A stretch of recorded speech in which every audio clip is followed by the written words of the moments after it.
यह एक अद्भुत प्रसंग है जो हमें जीवन में विश्वास और आस्था की शक्ति को समझाता है। कहानी एक वैद्य की है जो वृंदावन में रहते थे और ठाकुर जी के अनन्य भक्त थे। वृंदावन एक ऐसा पावन स्थान है जहां राधा और कृष्ण का नाम हर जगह गूंजता है। वैद्य जी अपने दवा खाने पर जाते समय अपनी पत्नी से कहते थे कि अपनी रोज की जरूरतों की सूची एक चिट्ठी में लिखकर दे देना और शाम को वह सारा सामान ले आते। वे चिट्ठी पर लिखी चीजों के दाम एक एक करके जोड़ते और जैसे ही जरूरतें पूरी हो जाती वे मरीजों का इलाज मुफ्त में करते थे। उनका मानना था कि जब आपकी अपनी जरूरतें पूरी हो जाती हैं तो दूसरों की मदद करना शुरू करना चाहिए। एक दिन पत्नी ने चिट्ठी में राशन और अन्य सामान के साथ साथ बेटी के दहेज का सामान भी लिख दिया। वैद्य जी थोड़े मायूस हो गए क्योंकि उन्होंने कभी भी पैसे नहीं जोड़े थे, सिर्फ अपनी आवश्यकताएं पूरी की थी। लेकिन जब दहेज के सामान का उल्लेख देखा तो उन्होंने लिखा, ये मेरा कन्हैया ही जानता है, और चिट्ठी बंद कर दी। फिर वे आराम से मरीजों का इलाज करने लगे, हरे कृष्णा और राधे कृष्ण बोलते हुए। उनके चेहरे पर कोई चिंता नहीं थी क्योंकि उनका पूरा विश्वास ठाकुर जी पर था। इसी बीच एक बड़ी गाड़ी आई और उसमें से एक व्यक्ति उतर कर आया। उसने वैद्य जी को प्रणाम किया और कहा कि वह इलाज के लिए नहीं आया बल्कि 12 साल बाद उनसे मिलने आया है।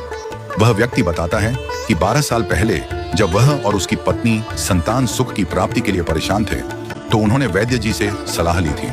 वैद्य जी ने उन्हें कृष्ण पर विश्वास रखने की सलाह दी थी और कहा था कि सांसें देने वाला कृष्ण है, जीवन देने वाला कृष्ण है, सब कुछ कृष्ण है।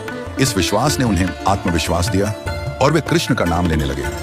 इसके बाद उनकी संतान हुई और अब वे इंग्लैंड में रहते थे। वह व्यक्ति अब अपने भांजी की शादी के लिए भारत आया था और उसने वैद्य जी से कहा कि मैंने आपकी बेटी के दहेज के सारे सामान की व्यवस्था कर ली है। मैं सबको एडवांस में पैसे दे चुका हूं। जब भी आपको दहेज के सामान की आवश्यकता हो आप उसे ले सकते हैं। यह सुनकर वैद्य जी की आंखों में आंसू आ गए। उनके लिए वह व्यक्ति इंग्लैंड से आया हुआ नहीं बल्कि श्री कृष्ण द्वारा भेजा हुआ था।